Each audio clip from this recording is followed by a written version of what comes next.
Okay, so a couple people said that they the hairbrush that I made and shared was not performing for them.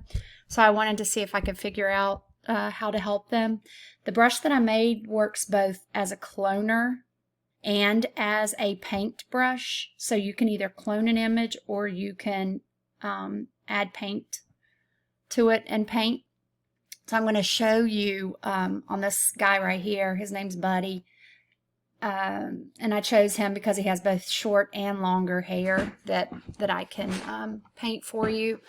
Right now I have my document set up, and this will be the layer I'm going to paint on. This is the original. Whoa, there he is. That's the original, and then I just put in a background. I don't know why I ended up doing it that way, but anyway. So I have a blank layer. I have my brush chosen, my MKS Hair Best. I reset my brush, and when I reset my brush, I do that every time I pick up a paintbrush to paint with it because I might have messed with the settings in it, so I want to make sure it performs the way I originally know. So I've reset it, and when I reset it, it goes to color painting. So if I wanted to, I could grab a color here, or we'll go down here where it's longer. I could grab a color there, on this layer and just start painting. And you can see it the way it performs like strands of hair. Or I can make it paint and clone, and I hit my rubber stamp, takes the color away, so I know that it is on this layer, it's going to paint anything from the layers below. So it's cloning. Well, actually what it's done, I set my clone source up as this file. So right there's Buddy. So my clone source is Buddy. So on this blank layer, if I were to start painting, it's going to pull whatever is there.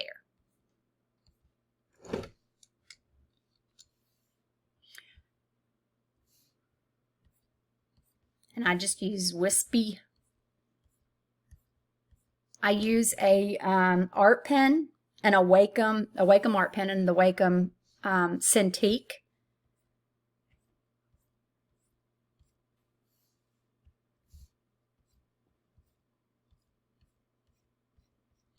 Now, if there's something about this brush that you don't like, you can make your own changes to it under Advanced Settings.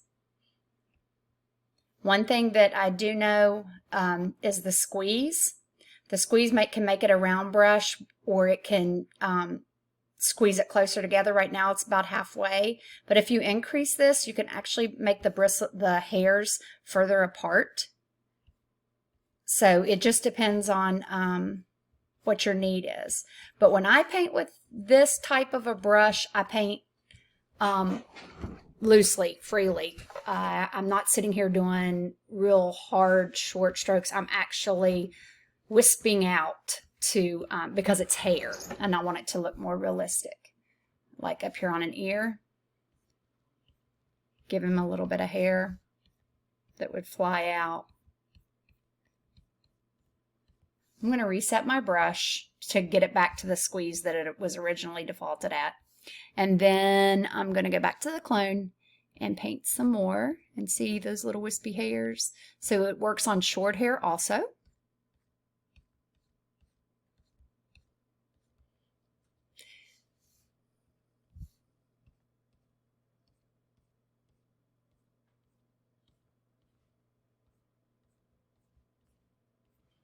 And it is picking up that underlying background color of gray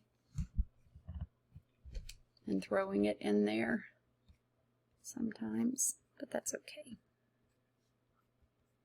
And so this is just going to give you an idea. I hope the brush works. If you have any problems after you see this still, just message me, because I'm wondering if it might have something to do in your initial setup of your brush. Now I wouldn't use this brush by itself. I would just use this brush mainly. It's for the wispy hairs so that you can see them throughout. I would of course use I use the pastel or the oil brushes that I have.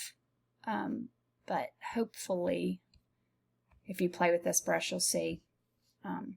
We'll put it back on color. Watch, see, you could add in a weird color. So anyway, this was just to hopefully see if we can figure out what's going on with the brush with you. If you have any questions, please feel free to ask or email me because I'm always available to answer questions. Good luck. Thanks.